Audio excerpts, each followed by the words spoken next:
Hello guys, welcome back to our channel How To Tutorials. In this video, I'm going to show how you can log in to your Danske Bank online banking account. So without further ado, let's get straight into the video. Firstly, you'll have to open a web browser on your PC. Now on the top search bar, type www.danskebank.com.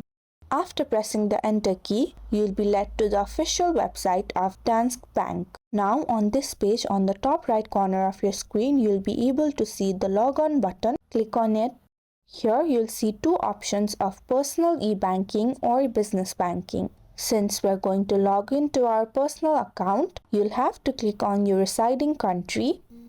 Then you'll be redirected to a new login page. Here, firstly, all you'll have to do is enter your Danske Bank online banking account user ID.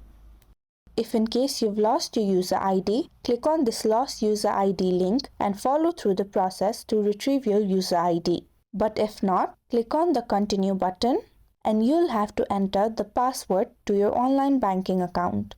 After you enter your password and click on the login button, you'll be successfully logged in to your Danske Bank online banking account. So it is that easy, and if you found the video to be helpful, don't forget to like, share and subscribe to our channel.